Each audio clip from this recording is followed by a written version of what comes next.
You're listening to 90 Day Soulmate with the Relationship Engineers, Jim Golnick and Lisett Guevara, only on LA Talk Radio.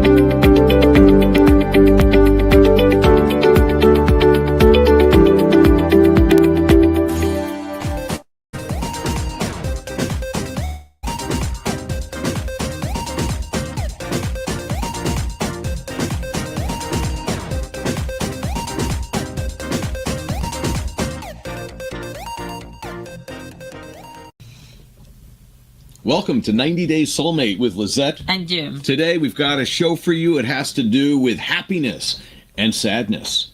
It's all about something we call the adversity principle. TAP, T-A-P for the adversity principle. Tap into your potential by embracing adversity. Okay, how are we going to get started on this one?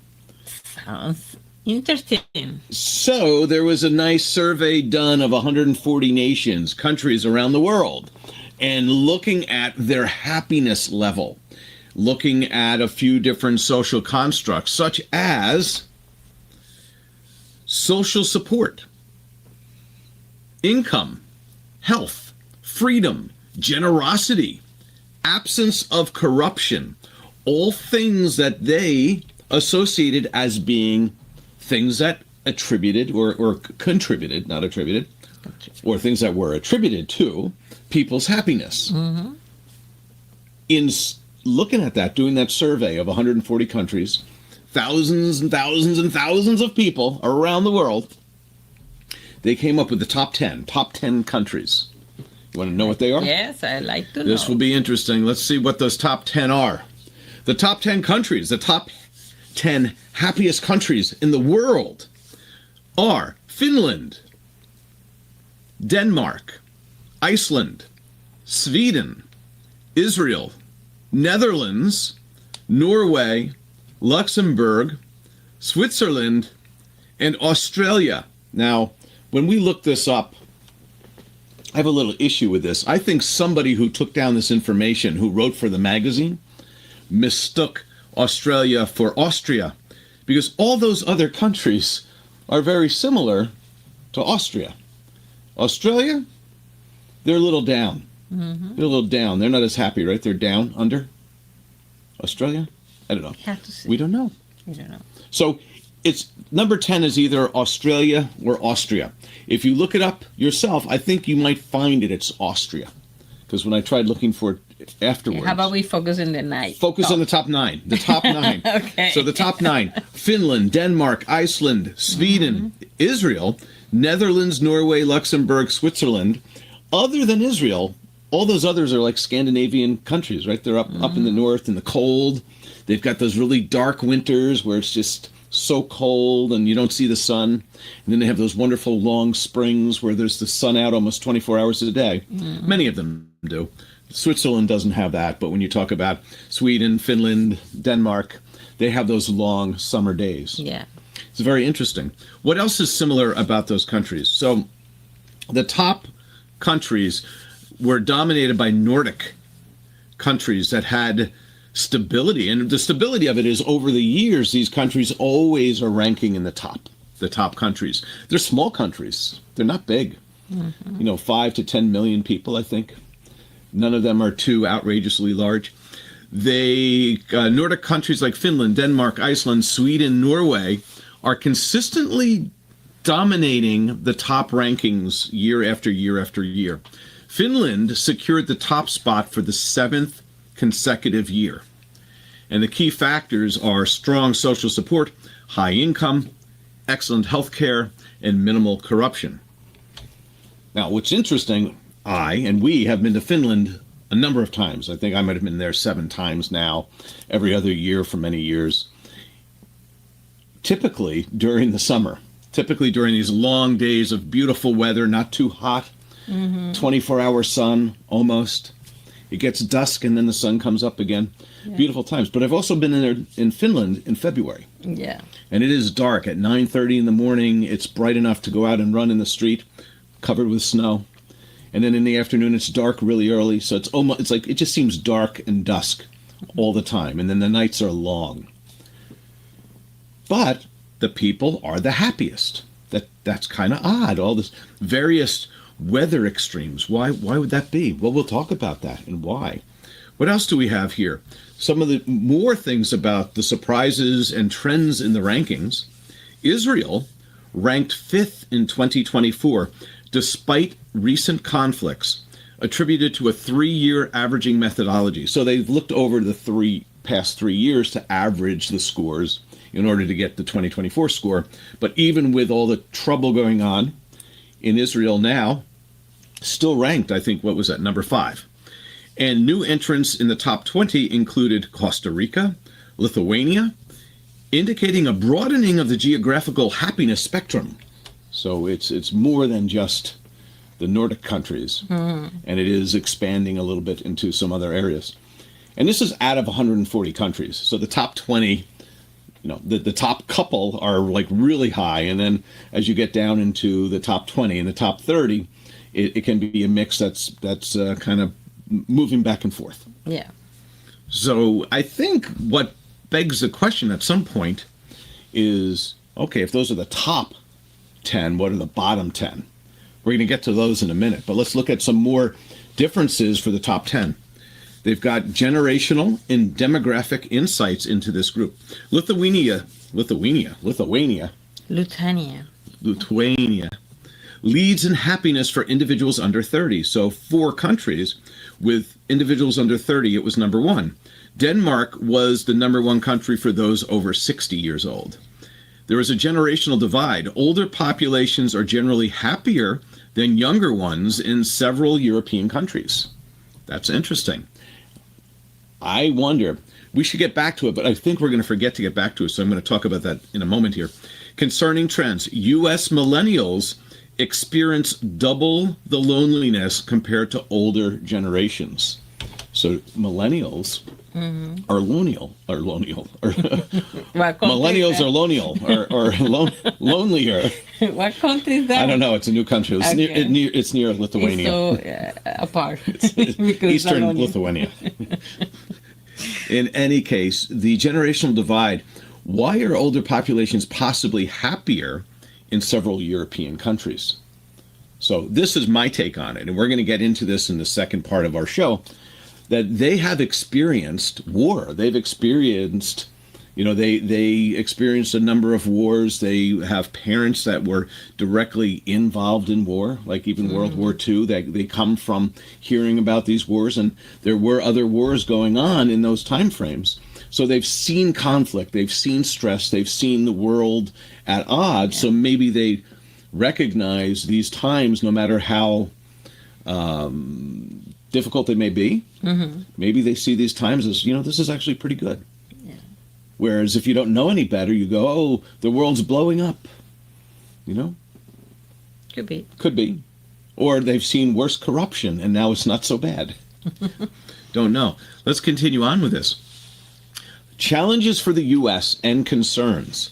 The U.S. dropped from 15th to 23rd place, its worst performance since 2012. Loneliness and declining happiness among children and adolescents are pressing issues, particularly in North America and Western Europe. So it seems the more successful, the more wealth, the more freedoms the people have, the lonelier and the less happy they are. Why is that?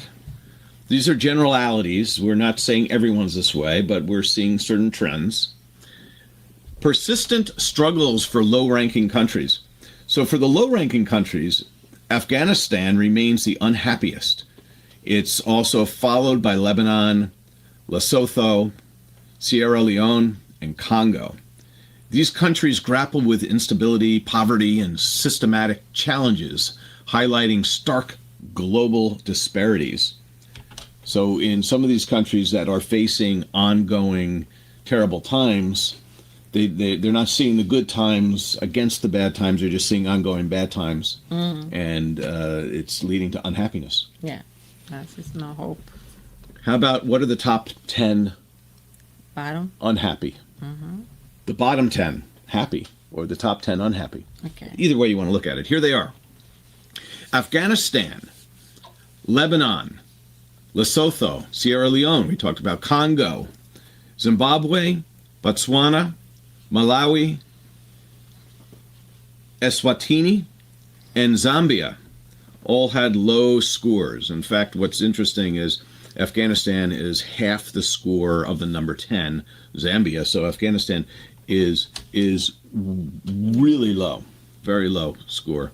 And ongoing conflict, terrible times over the last 20, 30 years, international struggles within itself. By religion and stuff. Everything's terrible. So political instability and conflict, let's look at that. So this is one of the things that they said led to unhappiness. Afghanistan, Lebanon, and Congo are marked by ongoing conflicts, political turmoil, or fragile governance. Persistent violence and lack of political stability erode social cohesion and citizens' trust. So what we're trying to do is learn from the countries the things that are creating happiness and unhappiness. And sometimes it's clear, like the instability and the corruption. But then you get a country where things are pretty good, but people are unhappy, and you go, why? Mm-hmm. So that's where our show's going today. We're going to discuss all that.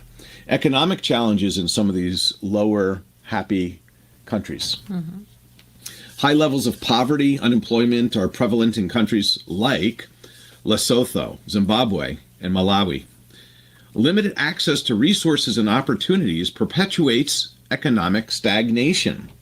So not having an economy that's moving, there's not a lot of jobs, not a lot of money exchanged, so there's not a lot of economic lift. People aren't being lifted up by the economies. So that leaves these, in reality, this is why people are sad. Poor life expectancy, inadequate access to quality health care will also affect overall well-being. Diseases, malnutrition are common issues in Sierra Leone, Zambia, and Malawi. So it's healthcare, it's governing, it's corruption, it's economy, all these things play into it. Lack of social support, so society helping people. Yeah. Weak infrastructure for education, healthcare, and public services. Insufficient safety nets leave populations vulnerable to crises, especially in Eswatini and Lesotho. It's interesting that, I'm reading on these countries, and I'm like, I don't really know these countries, and apologize, but I think we got to start researching where these countries are and what might be. Maybe we visit. We could do that. Corruption, we talked about corruption again. High levels of corruption reduce the trust in public institutions, hinder development. Transparency and accountability are major concerns in Zimbabwe, Congo, and Afghanistan, leading to the population's unhappiness. And then finally, climate. So you would think, it's a nice warm climate, the weather's beautiful. But along with some of that in some of these areas also comes other things, such as many of these nations face environmental challenges such as droughts, floods, resource depletion. These challenges exacerbate poverty and food insecurity as seen in Botswana and Malawi. So no food, climate's bad, droughts, crops aren't growing. So you may say, the weather's nice. Well, the weather's not nice. It's okay, it's warm. You don't have the cold like they do in say, Finland and Denmark. Mm-hmm. But maybe you don't have the cold, and that's a relief from the heat. I know. So I know people from living in the coast, mm-hmm. the sunny and the beach. Sometimes it's not happy too. We're going to talk about that. We're going to mm-hmm. talk about different ways that people rate happiness, like hedonistic view of happiness. Is how you see or what do you believe is happy. Yeah, so we're going to look at a couple of different ways people think of things as being happy and see if those actually make sense. And when we come back, we're going to talk more about happiness and what are the different things that are inputs into happiness, why people aren't happy in areas of the world where you would think they should be, and why people are happy in areas of the world where you would think they shouldn't be. When we come back. In moments of gratitude, we notice the beauty in every detail, the smiles, the shining eyes, the teamwork, perseverance, and effort. These are the building blocks of the incredible mission Ayudaven supports. We've witnessed girls who joined the home as babies grow into confident professionals, certified in their passions and contributing to society in meaningful ways. 3 inspiring stories from Ayudaven. Angela, who came to Muchos Manos at 3 months of age. She will graduate as a food and beverage manager with plans to open her own bakery. Maria, who joined Muchos Manos at the age of 9. Today she's in her 2nd year of dentistry. And Mercedes, who came to the home at the age of 12, now a dentist graduate. She works at one of Valencia, Venezuela's top dental centers. Make a donation today via Zelle at jim@ayudaven.org and celebrate the rhythm of hope, purpose, and unity that connects us all together. 90 Days Soulmate is brought to you by 90 Days Solutions. Welcome back. Welcome back to 90 Days Soulmate with Lisett. And Jim. Why we were doing pouty face there is because of our next section. It's called Sadness, the Key to Happiness. That when you experience sadness, you then can understand happiness. There are many people who don't have the opportunity, and I call it opportunity, that these are 2 sides of human emotion. They're very important for humans to have a sadness. It's like when a loved one is sick, or someone in your family or someone that you know very well dies, that you get sad, and you get sad, it's contrast to the happy times. Yeah.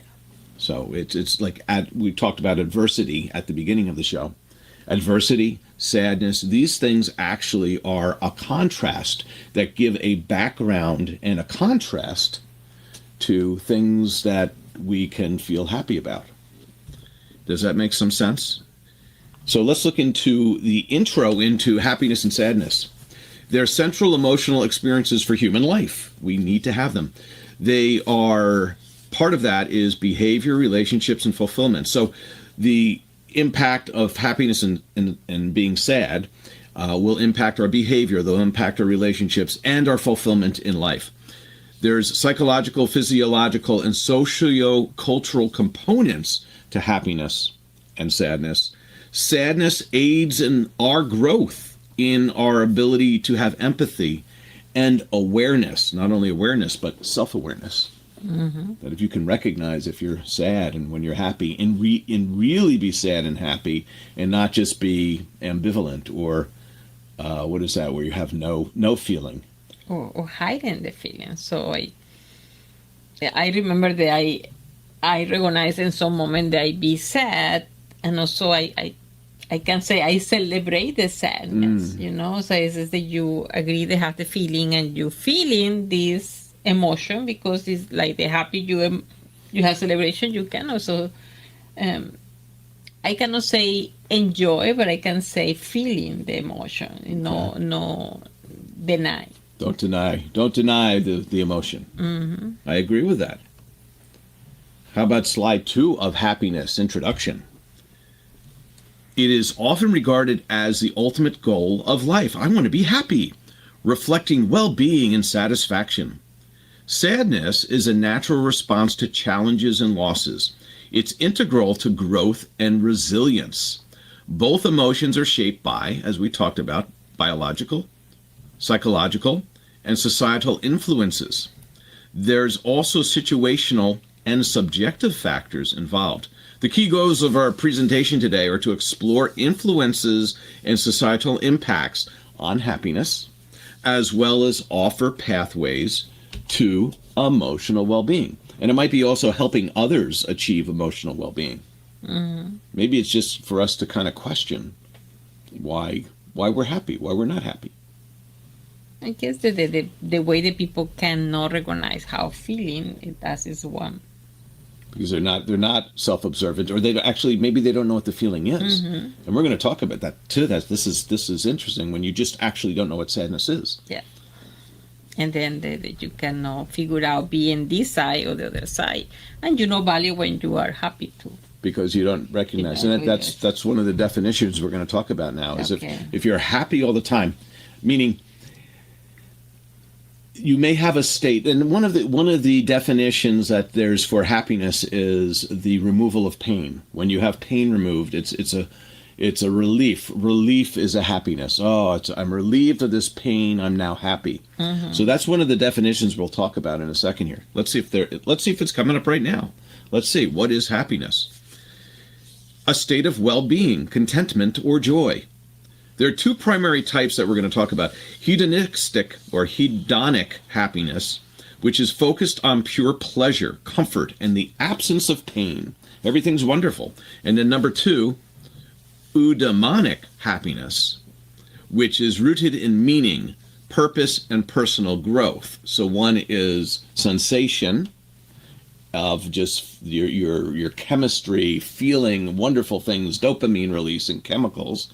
And the other is feeling accomplished, that you've been able to overcome a challenge, that you've been able to take on a task and get it done. And these two are competing things for happiness. Whereas, and we'll get into talking to each. I don't want to talk about it and then talk about it, but let's do that in a minute. So look at the other psychological theories on happiness. There was positive psychology, which is Seligman. The PERMA model, which was positive emotions, engagement, relationships, meaning, accomplishment, were all different aspects or dimensions of happiness. And then Maslow's hierarchy, which many of us are well aware of, happiness arises from fulfilling basic needs at first, like food, clothing, shelter, and then going to higher things like self-actualization, and also being social with other people. Example, a person may find hedonic happiness in a vacation and eudaimonic happiness in volunteering for a meaningful cause. So those were examples of what's the difference between hedonic and eudaimonic happiness. One is enjoying the vacation, and the other one is helping somebody and feeling fulfilled and happy because you helped somebody. So but I hear also people enjoy to prepare the vacation because your mind is always thinking when you be there, and you enjoy all plan, the this, but in the moment that you are in vacation, you sometimes don't enjoy it because your mind is almost, the vacation is done. Best suppose it's the first day, because your mind is always in the future, not in the present. So you could look at it as happiness is the journey, not the goal. Like if once you get to happiness, you no longer have it. Once you've achieved it, it's gone. It just slips through your fingers. But as you're working towards it, this is where the eudaimonic happiness comes into play, is that as you're working towards and accomplishing goals, you're feeling happy because you're accomplishing things. Now you get to be on that vacation. You're sitting on the beach, and maybe you're enjoying the beach a little bit, but maybe it's not as fulfilling as you thought it would be, and maybe it's not as fulfilling as achieving all those goals that got you there. But also because your mind is in the future and the present. Yes, because you're not actually thinking about now. So you're in the future on the beach, but you're now thinking the future, and you're not enjoying what's happening right now. Wow.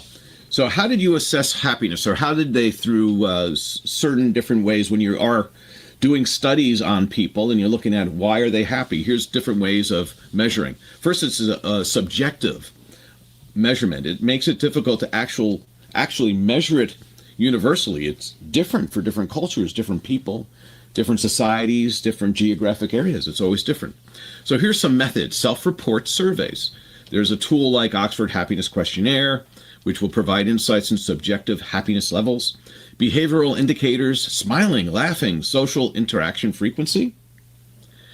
There's physiological measures, which is actually the chemicals that are going around in your body, like hormones such as serotonin, dopamine, and oxytocin signal happiness.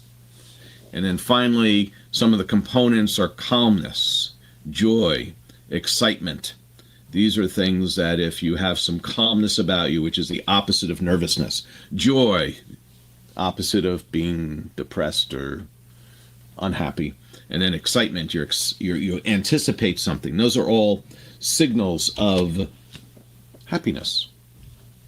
Different ways of measuring. Maintaining psychological well-being strategies. Oh, so how do we maintain being happy? Here's some clues. Here's some hints. Here's some tips.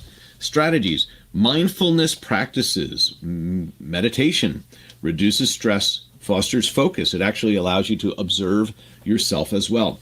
Positive relationships. Strong social ties enhance life satisfaction. Goal setting. Align activities with personal values and long-term aspirations. You'll feel happy achieving your goals. Gratitude exercises, daily acknowledgement of positiveness increases contentment. Practice gratitude through journaling. It will improve your emotional resilience. So those are some ways to, witness, to take part in happiness. Is to really think about it. Think about the things that would make you happy. Have proof. What is sadness? It's a natural emotional response to loss, disappointment, or unmet expectations. The characteristics are feelings of helplessness, reduced energy, and withdrawal. Evolutionary function, it encourages introspection and problem solving because you want to get out of being sad. It also signals the need for social support. Others see you sad and may want to interact. It builds resilience by processing grief and failure.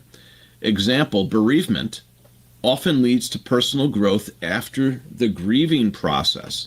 Maybe you've made connections with other people. Yeah. That makes sense? I think it does. How about assessing sadness? There are other tools for assessing sadness like there were for happiness, such as self-report scales, like the Beck Depression Inventory measures sadness severity. Behavioral signs, if someone's crying, they're avoiding people, they're reducing their engagement with others. Physiological markers such as elevated cortisol levels and can indicate prolonged stress. And then some of the components that are you can feel is stress, reaction to overwhelming demands or threats, anxiety, fear of uncertain outcomes, and nervousness, short-term unease or discomfort. So those are all signs of sadness, physical signs, chemical signs, and outward behavioral signs. What else do we have here? What is the impact of sadness on well-being? Good? Bad? Bad. For the short term, it's bad, right? So higher risks of depression and anxiety disorders, impaired cognitive functions, including memory and decision-making. So it's hard to make good decisions when you're sad. Strained personal and professional relationships because you will be more disconnected. Chronic sadness due to job dissatisfaction can lead to burnout. Does that make sense? I think so. Yeah, so many chemicals in your body. Yeah, and when you are, say, depressed and sad at work, and you're not getting along with people, your performance at work drops. You are more disconnected with people you work with, and we just heard that you make poorer decisions. You can't think as clearly, so your job performance suffers, and it becomes cyclical. Yeah. So job performance, then you're sad, then you don't get along with others, and it just goes round and round. So we got to break that. Determinants of happiness and sadness. Part of it is programming, such as genetics. Up to 50% of happiness is heritable. It's influenced by neurotransmitters. Family and upbringing can impact it. Secure attachment in childhood fosters stability. So that means you feel attached securely to your parents. Adverse childhood experiences will increase vulnerability to sadness. So that's one of them. I have 3 slides of number 9. Another set, the objective mindset. Proactive choices. So the choices you make, exercises, hobbies, social interaction, can promote well-being. Focus on the journey. We were just talking about that. emphasize growth over outcomes. It can foster fulfillment, and when you achieve something, you get that natural happiness of achievement. Not bad. What are some of the things that may impact happiness in a society where people have everything that they need? In maybe a very strong economic society, in a society where people can have what they want, they get good paying jobs, they have health care, they actually have safe streets. Why would people be more unhappy in that situation? Or could be? Because maybe it's in the same stage. Always. They're always in the same state. Don't have any. And then we get uncomfortable with the state we're in because they don't have a worried. contrast. Yeah. So what might lead to not knowing that you should be happy? Not having the other state. Let's talk about childhood. How about that? How about growing up in a bubble? When you are brought up being overprotected, if a child is shielded from challenges, it may limit their coping skills and they may get unhappy more quickly. Example, when somebody gets a participation trophy, it will undermine their resilience to failure in the future. Protected society, easy access to resources reduces appreciation for effort. I really don't have to do anything. I can just order something and it's delivered to me. Lack of major crisis shifts focus to minor inconveniences. Example, children who are accustomed to instant gratification struggle with delayed rewards. So if you bring up your child and you want to take care of them and let's use the word spoil, or you really want to just provide everything that they need because you're a loving parent, you may make them feel like they're owed to be receiving things automatically, and then when life gets tough, they get unhappy rather than work through the challenges and feel happy about achieving success or overcoming the challenge. Yeah. So that's one. How about downfalls of prosperity? Lack of competitive success. Team sports teach discipline and resilience. Maybe children and youth and even adults should take place in team sports. Avoiding competition can leave individuals unprepared for real-world challenges. Idle time and overthinking. Excess leisure fosters dissatisfaction and trivial complaints. That's almost like Trivial Pursuit. Trivial complaints. Should be a game. Media reinforces exaggerated societal problems. That media wants to get viewership, so they exaggerate things in order for people to view the media. And it's like this, again, it's this cycle of the more outrageous we are, the more stressful we make you. You got to watch our show. The more you have anxiety and unhappiness, and it's a created, much of it is a created mess. Yeah. And it's fake. It's, as some great motivational speaker said, it's false evidence appearing real. It's not real, but it appears real. So now we have fear, we have anxiety, and it's something we don't really need to worry about. Most of the things we really don't need to worry about, but we're being focused in on it, especially like in these election cycles, right? Political stuff. Yeah. When we have too much time on our hands and we have too many ways of posting our own opinions, we get people who are really upset at each other, anxious, and also you cannot make cannot make any changes. It's something that provide benefit to the society. It's something like that you're wasting your time to your opinion, but that is not changing nothing. It doesn't. Do you remember last show we talked about that 60% of children were spending 3+ hours a day on social media, and 68% of those who were spending 3+ hours a day on social media were feeling anxious, depressed, unhappy, anxiety? So right there, that was one of the things that it backs up this, is that if you have 3 hours a day to spend on social media, you have too much time on your hands. And you're being influenced by stuff that you really can't change. Part of it could be trolls. Some of it can be misinformation. Some of it can be news media that's just trying to get you to keep paying attention. Some of it's people who post stuff so you watch them, but the more controversial they can be, the more you watch. So it's these things that we see as unhappiness is the more people spend time on social media, the more unhappy they are. That's a general study that has been done and repeated and shown to be true. Yeah. Generally speaking, I know there are exceptions that some people spend time on social media and they're really happy people.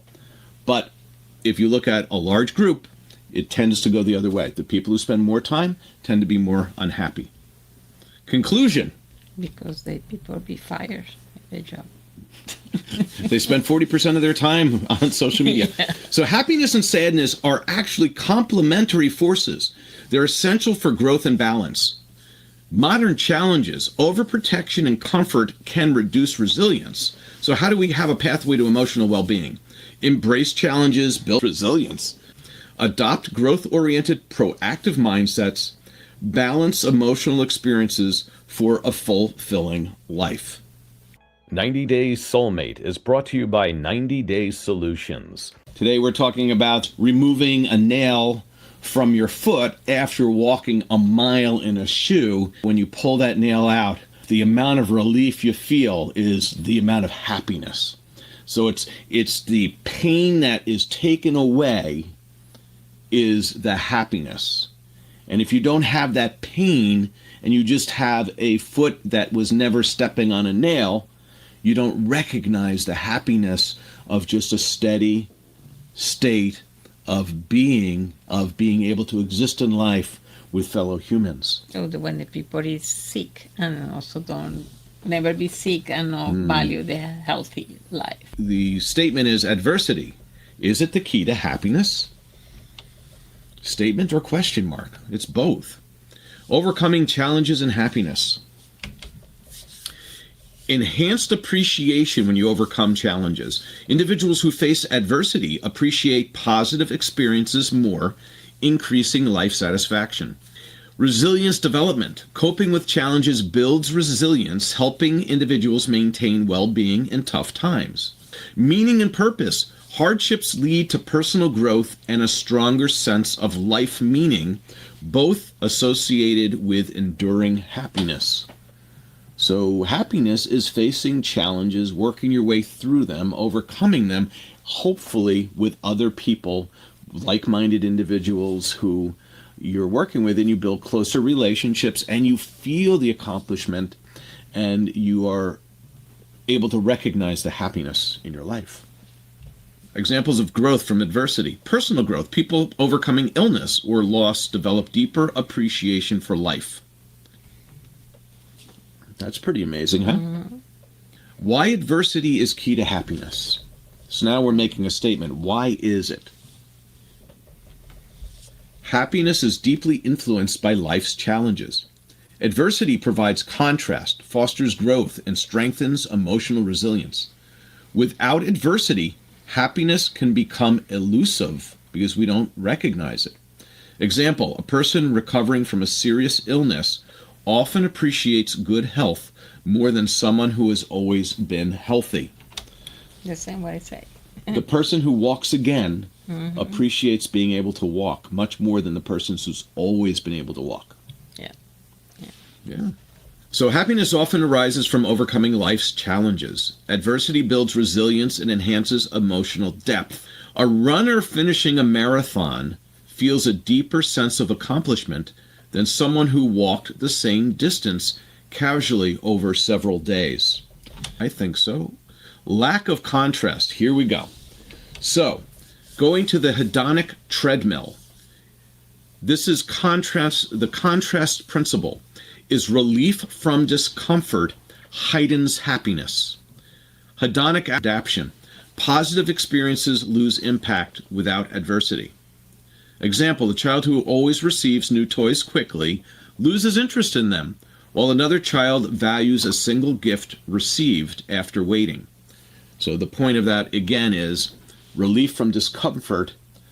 When you have that relief from discomfort and you experience the comfort, you appreciate it much more than someone who's been living in that comfort and grows bored with it or doesn't actually recognize it. Mm-hmm.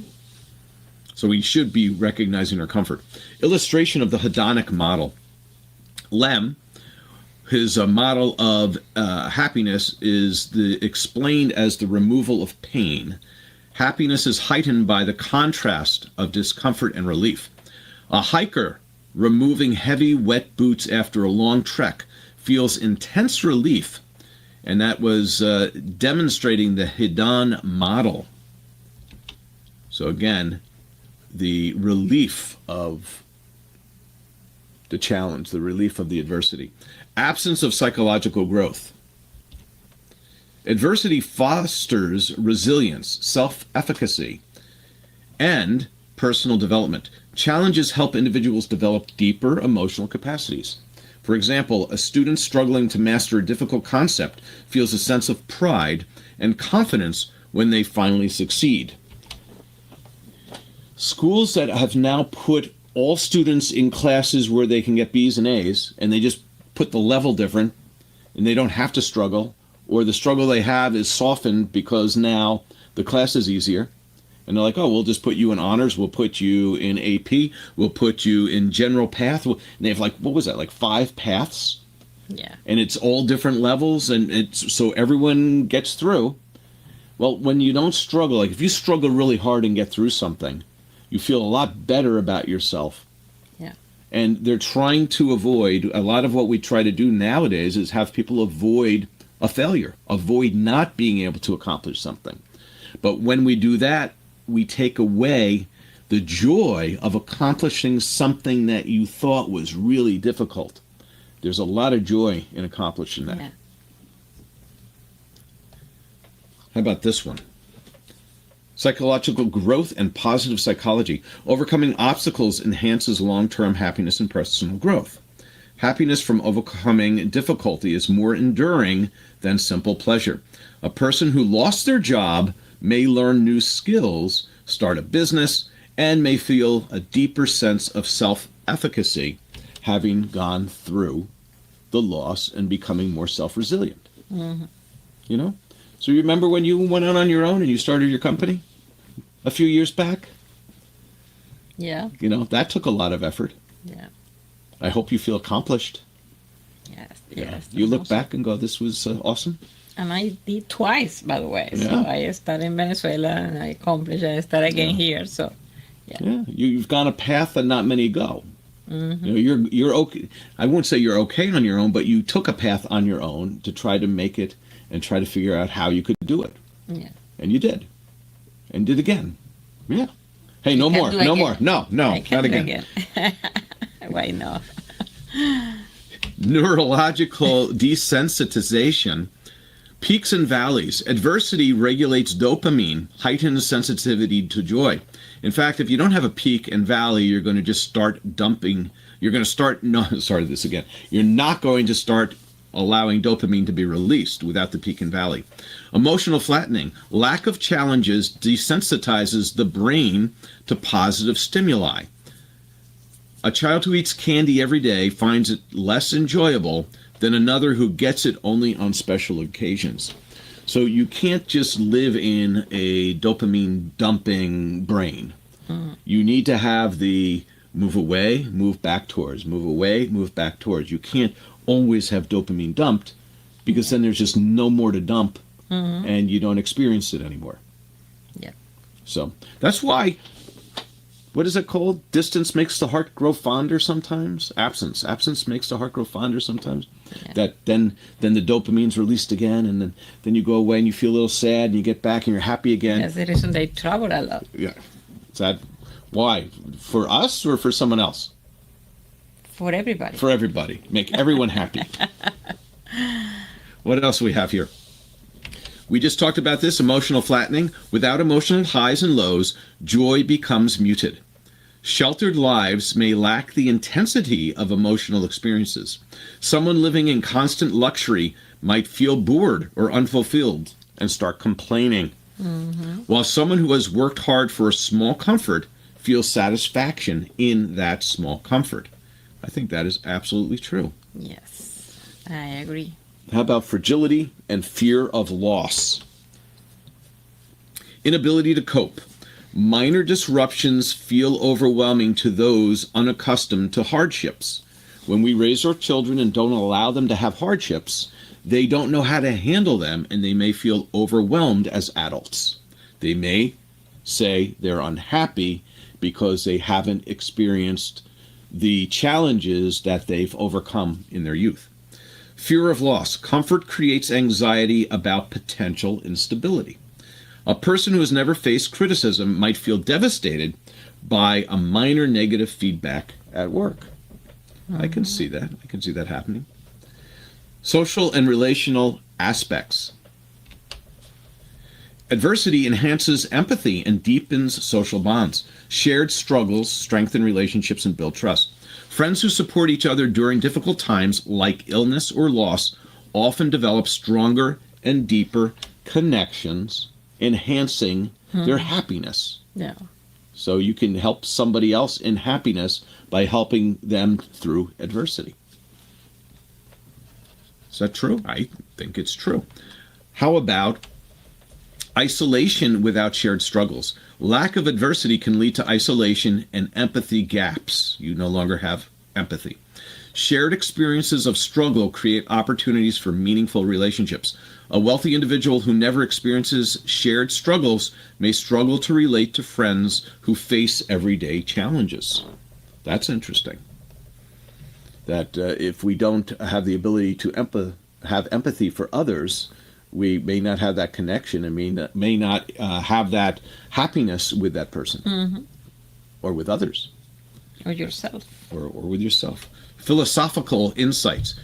The eudaimonia versus hedonism. Fulfillment stems from overcoming challenges. That's eudaimonia. Temporary enjoyment lacks the depth provided by purpose-driven challenges. Example, we just talked about this. A volunteer who is helping rebuild homes after a disaster feels fulfillment compared to a vacationer who's seeking pleasure.